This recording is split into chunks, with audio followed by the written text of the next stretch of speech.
When I first started writing this book in 2016, I was coming off a breakup and a layoff. And I was in this long-term relationship. I thought we were moving toward marriage, and it ended abruptly, but I can't say I didn't see it coming. So 7 days later, April 1st, 2016, I got laid off. Like, they literally let me show up, sit through the meeting, build my rundown for the show, and then I got a call from HR to come upstairs. And then they walked me out of the building.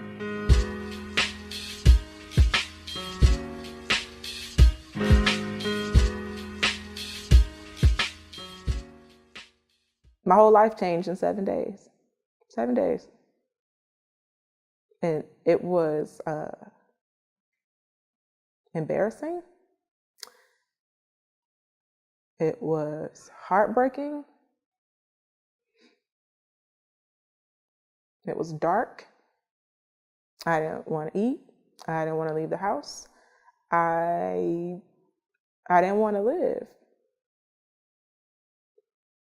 I would fantasize about my suicide. If I was driving somewhere, I would think, oh, well, if I just run off this bridge.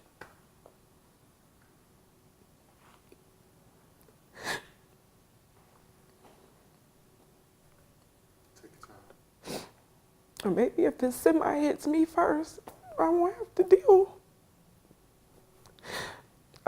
deal with this anymore. And then God told me to write the book. Start the book. You gotta write about all this stuff that you've been going through, because it's gonna heal somebody else. It's gonna heal you. It's gonna heal the people around you. It's gonna heal the people around them.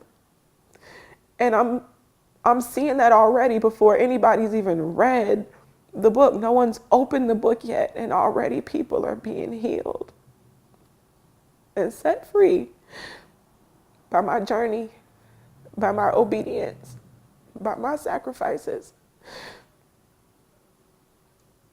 And so that's where I'm being healed. He's healing me from the depression, the suicidal thoughts, the shame of being blackballed in the broadcast industry. I thought I would never work in news again.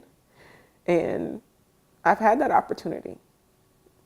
I've had the opportunity to redeem myself. God gave me redemption and promotion in front of the people who thought they broke me.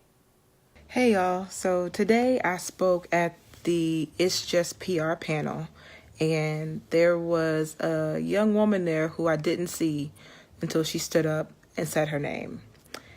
And as she said her name, I asked myself, don't I know her?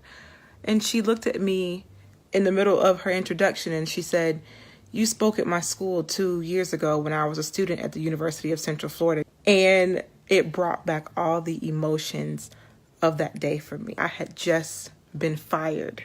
I lost my job the day before I spoke to her group, and it took everything in me to show up. And when I spoke to her after the event today, she said, I came today because I saw your name on the panel. What if I didn't show up that day?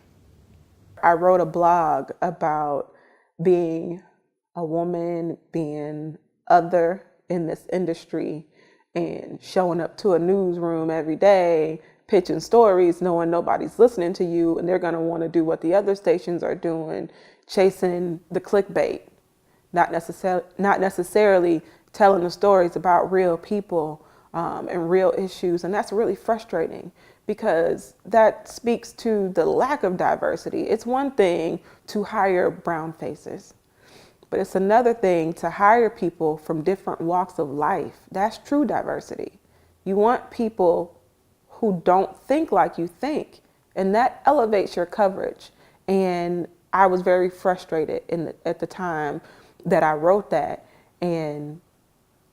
But while I was frustrated and I wrote it, it spoke to people, and I got a lot of thank yous. But the industry, the managers, the corporations, they were not happy about it.